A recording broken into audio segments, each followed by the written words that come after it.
Need $2,800. It's urgent. The message glowed on my phone screen while I stood inside the hospital supply closet, surrounded by boxes of gauze and the sharp scent of antiseptic. 3 days earlier, my husband Ethan had told me that the annual family lake trip was canceled. Money's tight this year, he'd said, pretending to sound disappointed. I believed him. I even volunteered for extra weekend shifts at the hospital to help us get through what I thought was a difficult time. But 2 hours ago, I saw his sister Rachel's Instagram post. The whole family gathered at the lake, laughing around a massive dinner table under string lights. Everyone was there except me. And there, in the corner of the photo, was Ethan, grinning with a beer in his hand, the same man who told me we couldn't afford a simple weekend away. Before we continue, if you believe no woman should ever be taken for granted or financially controlled in the name of family, make sure to subscribe. It's completely free and helps us share more stories of strength and independence, just like Evelyn's. Now let's see how she walks away from betrayal and rebuilds a life that's truly her own.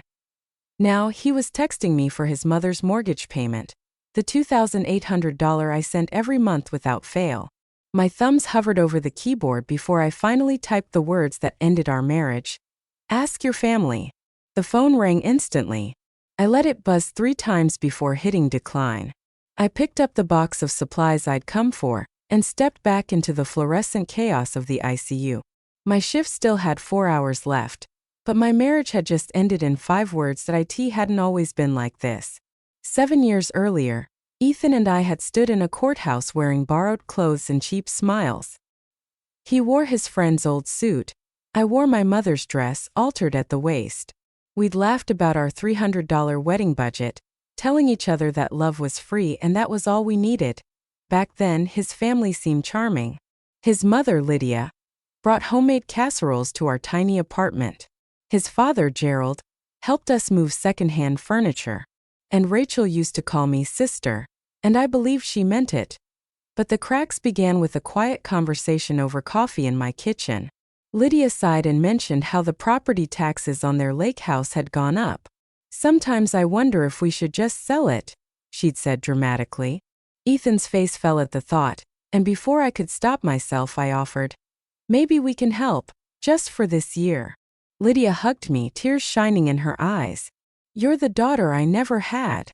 That first check was $500. Then it became $1,000. Eventually, without discussion, it turned into $2,800 every month.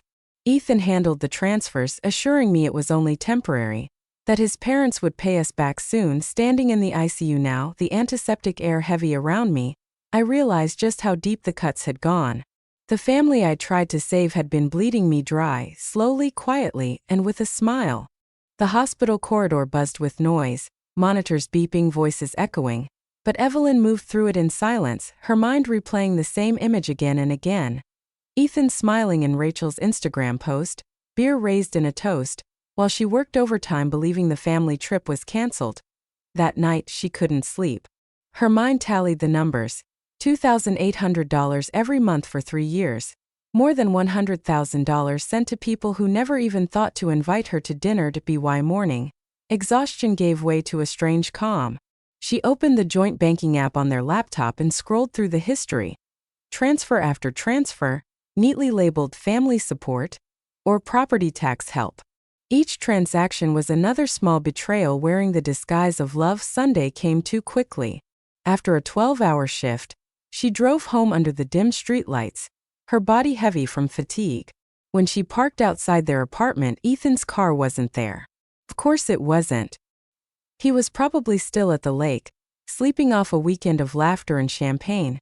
Inside, the apartment looked exactly as she had left it. Spotless, organized, untouched.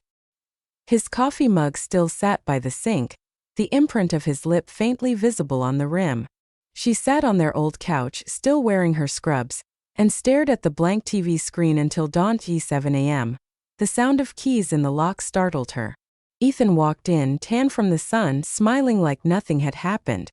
"Morning, babe," he said cheerfully, holding a paper bag from the expensive downtown bakery and 2 cups of coffee. "Thought you'd be hungry after your shifts." He placed everything neatly on the kitchen table, Fresh bagels, cream cheese, smoked salmon, a luxury breakfast for a household supposedly struggling to pay bills.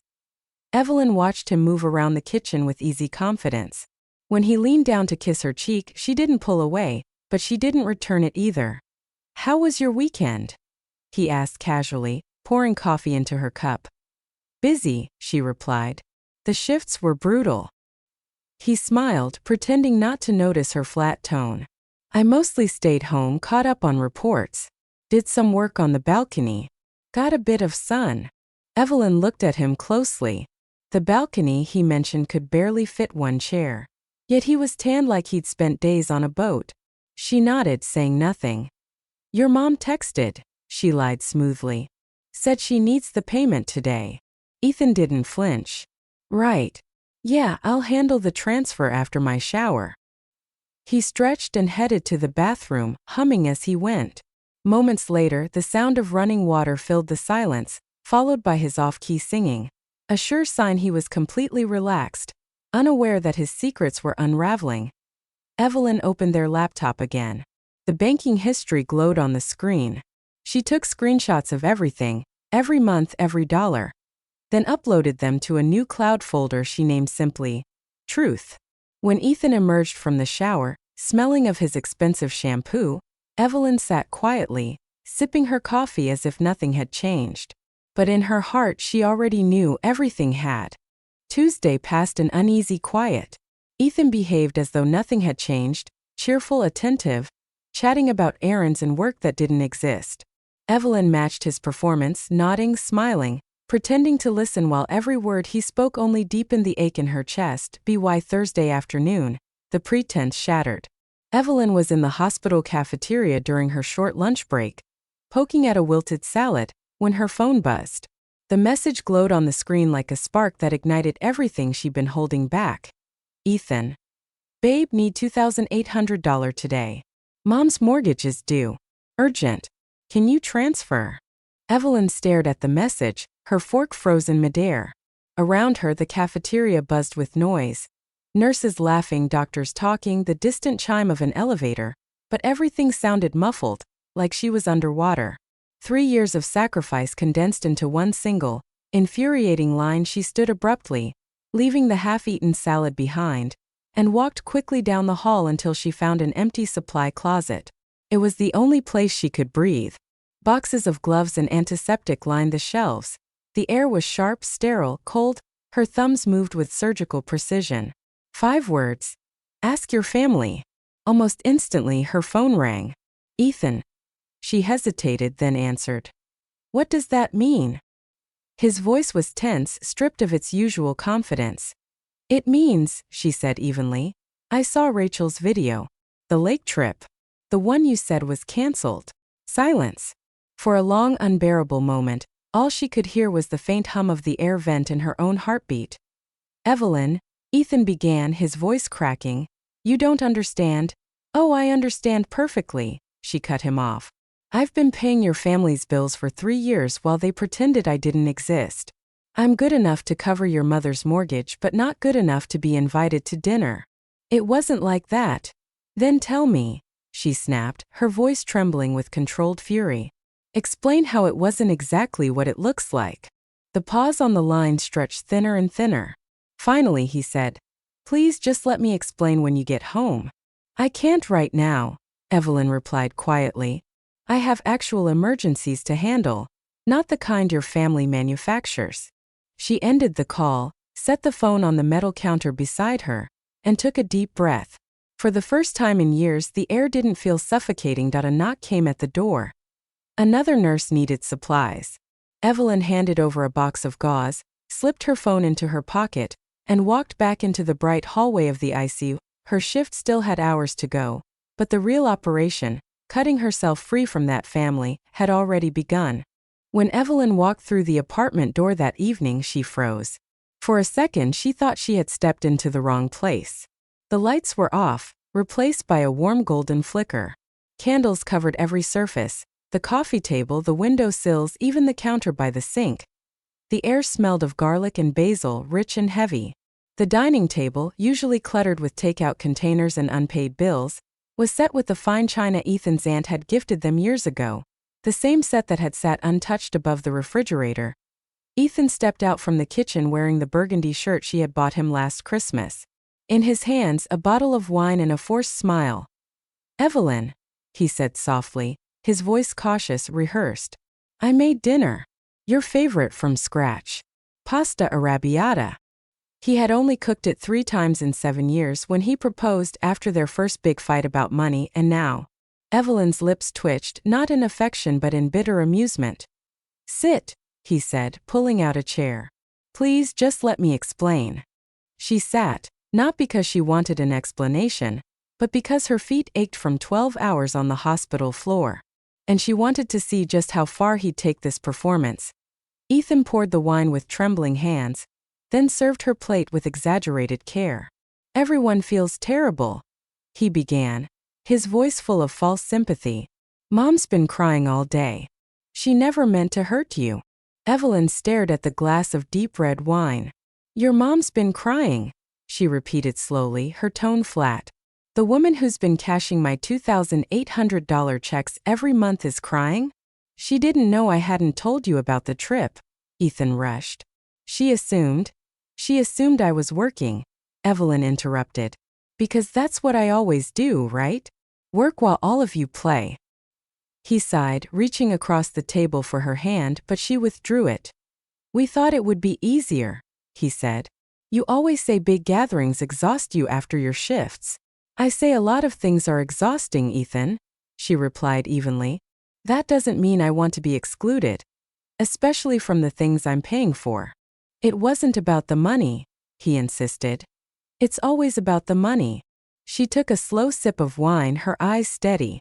"Your family has taken over $100,000 from me, while I wear scrubs with holes and drive a car that barely starts."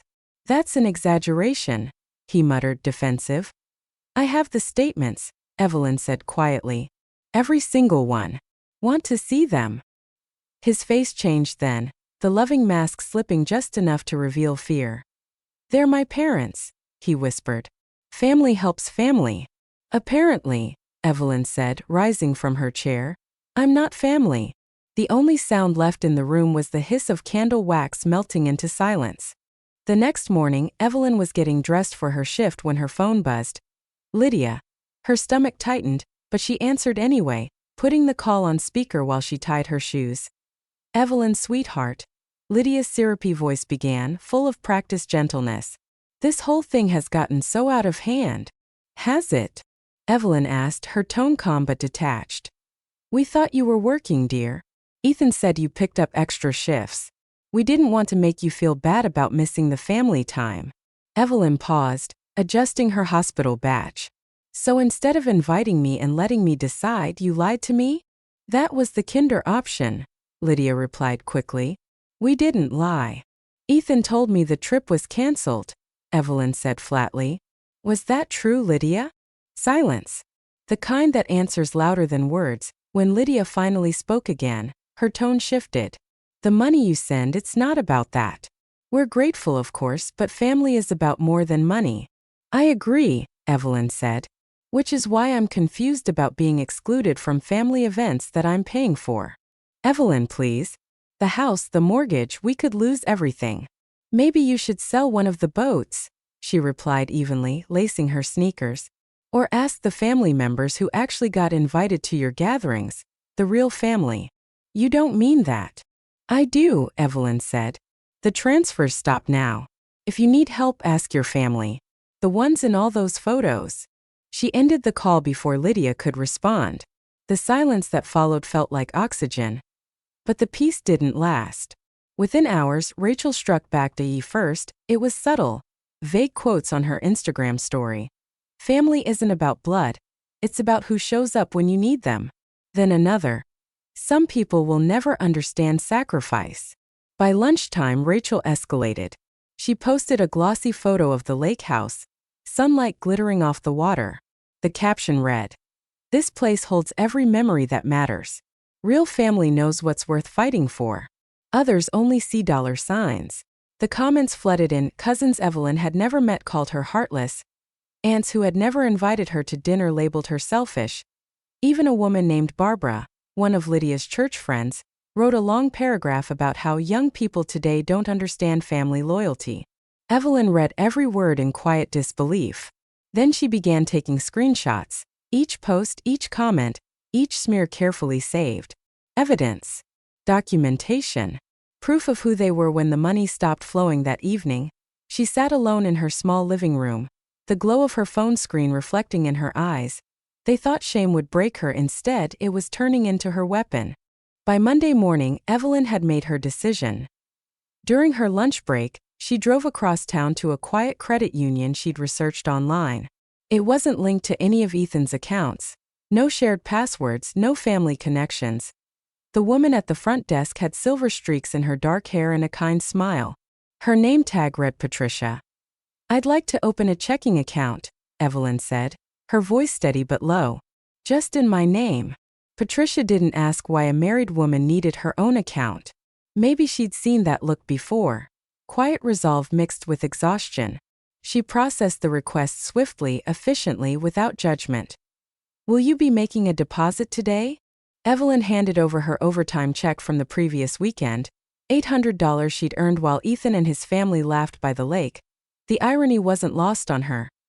Money she'd earned while they vacationed was now the first deposit into her freedom. Patricia smiled as she slid the papers across the counter. "Your new debit card should arrive in a few days. But here's a temporary one." Evelyn held the plain blue card in her hand. It looked ordinary, but in that moment it felt like a key. A door opening that night, she sat at the kitchen table while Ethan watched TV in the living room, pretending to be relaxed as if nothing had happened. She opened her laptop, logged into the hospital's payroll system, and changed her direct deposit information to her new account. From now on, her earnings would go to her alone. "What are you working on?" Ethan asked casually, glancing over during a commercial. "Just updating some work stuff," she said with a soft smile. He nodded, eyes already back on the screen, oblivious that she had just cut the financial cord that bound her to his family's greed. The next day, Evelyn did something she hadn't done in years. She booked an appointment for herself. Not a dentist, not a doctor, but a therapist. Doctor Sarah Chin's office was small and calm, with cream-colored walls, soft lighting, and the scent of chamomile tea in the air. "So what brings you in today?" Dr. Chun asked kindly. The words poured out before Evelyn could stop them. 3 years of payments, the exclusion, the lies, the guilt, the manipulation. By the time she finished, she'd used half the tissue box. Dr. Chun listened quietly. When Evelyn finally fell silent, she spoke gently. "Evelyn, what you've described is financial abuse and emotional isolation. It's real. And it's not your fault." The words hit her harder than she expected, validation where there had only been confusion. "I've opened my own account," Evelyn said. "That's a powerful first step," Dr. Chun replied. "How does it feel?" Evelyn took a long breath. Terrifying, but free. And for the first time in years she meant it. By the end of that week, Evelyn knew what she had to do. During her breaks at the hospital, she scrolled through apartment listings on her phone. Most were too expensive, others too unsafe. Then one Friday afternoon she found it, a small one-bedroom in a renovated old-school building, clean and quiet, only 10 minutes from work. She called immediately. "Can you come by tomorrow morning?" asked the landlord, her voice warm and motherly. "Yes," Evelyn said. On Saturday, she told Ethan she'd picked up an extra shift. Instead, she drove to the converted building. Mrs. Patterson, a retired nurse in her 70s, greeted her at the entrance. Her silver hair shimmered in the morning light. "You're the nurse from St. Mary's?" she asked kindly. "Yes, ma'am." Mrs. Patterson smiled knowingly. "Come on, dear. Let me show you the place." They climbed one flight of stairs to a corner apartment. When the door opened, sunlight poured through large windows that actually opened, not like the ones in Evelyn's old apartment. The wooden floors were scratched but clean, the kitchen small but bright, and a clawfoot tub sat proudly in the bathroom. Evelyn walked slowly through each room, her fingertips brushing along the walls. For the first time in years she felt peace. Mrs. Patterson watched her with gentle understanding. "I know that look," she said softly. "The one that says you need a fresh start." Evelyn smiled faintly. "Is it that obvious?" "Only to someone who's been there." Mrs. Patterson replied, handing her a rental form. Take your time. But if you need it today, it's yours. Evelyn filled out the form using her maiden name. Evelyn Carter. It felt strange yet right, like reclaiming a part of herself she'd buried. When can I move in? She asked, handing over the papers and her deposit check from her new account. Mrs. Patterson smiled. Whenever you're ready, dear. Sometimes the best time to start over is right now. That night, Ethan left for his usual poker game with his brother and friends. He kissed Evelyn's cheek absently, already texting as he walked out the door. The moment his car disappeared down the street, she began. Evelyn moved quickly but methodically, packing only what was hers before the marriage or truly essential. Her nursing textbooks, her grandmother's jewelry box, her clothes, her coffee maker, a few photographs. The rest, the wedding china, the framed pictures, the couple's furniture, all stayed behind at the kitchen table. She laid out printed bank statements, 36 months of transactions, alongside her wedding ring. The tiny diamond caught the lamplight one last time. Then she wrote a short note in careful handwriting. I've withdrawn my funding and myself from this arrangement. Your family can support you now. By the time Ethan's car pulled into the parking lot at midnight, Evelyn was gone. Sitting on the floor of her new apartment, surrounded by boxes, a sleeping bag, and a single lamp, for the first time in years, she breathed freely. The first few days in her new apartment felt surreal. The walls were bare, the air still smelled of fresh paint, and the only furniture was a sleeping bag and a small lamp. But the silence was beautiful. No tension, no lies, no demands. On Tuesday morning, while she was checking on a patient, her phone buzzed. Lydia's number. Evelyn ignored it. Later, during her break, she listened to the voicemail. Evelyn, honey, there must be some confusion with the bank. The transfer didn't go through. Could you check on that? Delete. Wednesday came with another message. Lydia's tone was sharper this time. How could you do this to family? We could lose the house. Delete. Each deleted voicemail felt like reclaiming a small piece of her peace. By Friday, even her coworkers noticed. You look different, said Beth, a fellow nurse. Evelyn smiled softly. I'm finally sleeping. But the family war wasn't over. Rachel posted a photo of the lake house online. Sunlight glinting off the water, a red for sale sign planted in the yard. The caption read, thanks to some people's selfishness, 30 years of family memories are gone. The comments turned vicious. Words like heartless and ungrateful filled the thread. But this time Evelyn didn't cry. She didn't even flinch. Instead, she saw a new comment appear from Susan, one of her night shift co-workers. Maybe if you treated her like family instead of an ATM, she'd still be helping. Just a thought. Rachel deleted it within minutes, but the screenshot had already spread among the hospital staff. Evelyn's co-workers rallied around her. Women who knew exhaustion, sacrifice, and being undervalued. That woman has nerve, Beth muttered, shaking her head. Evelyn just smiled. They can say what they want. I'm finally free. That weekend, Ethan showed up at the hospital parking lot. He looked disheveled, unshaven, eyes sunken, clothes wrinkled. Evelyn, please, just 5 minutes, he begged. Move away from my car, Ethan. We need to talk about us. There is no us, she said calmly. There's you and your family, and there's me and my self-respect. Security approached. Sir, you need to leave, the officer said firmly. Ethan hesitated, then stepped back, defeated. This isn't over, he shouted as she walked away. Yes, it is, Evelyn whispered, sliding into her car. That night, her co-workers applauded her quietly in the break room. Dr. Martinez handed her a cup of coffee. You okay, Carter? He asked, calling her by her maiden name. Evelyn smiled. Better than okay. Free. Months passed. The lake house was sold.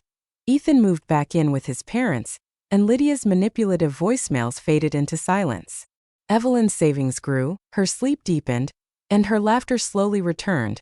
She started a support group for nurses, women who'd been financially and emotionally manipulated in the name of family. She called it the Family Fund. 2 years later, Evelyn stood by the window of her apartment, sunlight spilling across her plants and polished floor. Her phone stayed silent. No guilt, no demands. Just peace. She brewed fresh coffee, looked out at the city below, and smiled.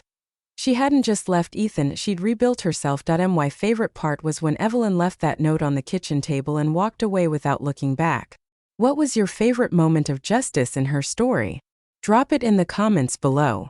Don't miss more powerful stories of freedom and self-worth. Subscribe and hit that notification bell so you never miss an upload.